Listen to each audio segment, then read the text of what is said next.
আপনার কি ঘুম থেকে উঠলে চোখ ব্যথা করে? দিন শেষে সব ঝাপসা লাগে? সারাদিন কম্পিউটার, মোবাইল স্ক্রিনে চোখ আটকে থাকে?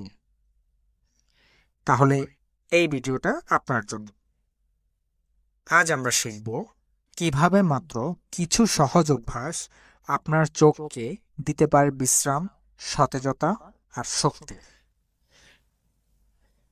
Point number 1, 20-20-20 rule. এই রুল অনুযায়ী প্রতি 20 মিনিট পর 20 সেকেন্ডের জন্য 20 ফুট দূরে তাকান।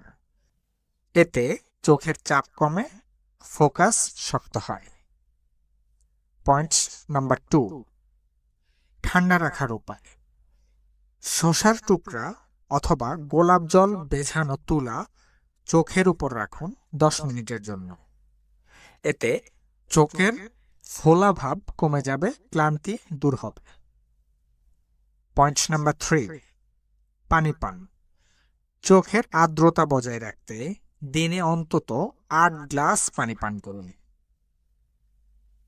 Point number 4, screen time break.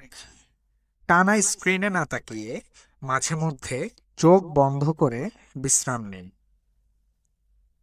Point number 5, চোখের খাবার।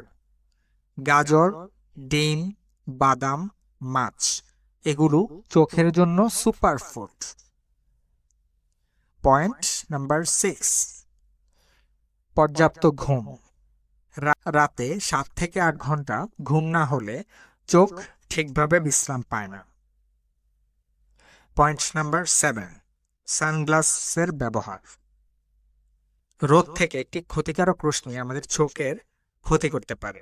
রশ্মিটির নাম হলো ইউভি। যখন আপনি সানগ্লাস ইউজ করবেন তখন সানগ্লাস আমাদেরকে এই ইউভি রশ্মি থেকে প্রোটেকশন দেয়। চোখ শুধু অঙ্গ নয়, চোখ হলো পৃথিবী দেখার জানালা। তাই আজ থেকেই চোখের যত্ন নিন, নিজের জন্য, জীবনের জন্য। লাইক দিন, শেয়ার করুন আপনার বন্ধুদের সঙ্গে, আর কমেন্ট করে জানিয়ে দিন আপনি কোন টিপসটা আজ থেকেই শুরু করবেন। দেখা হচ্ছে পরবর্তী কোনো ভিডিওতে। সেই পর্যন্ত ভালো থাকুন, সুস্থ থাকুন। খোদা হাফেজ।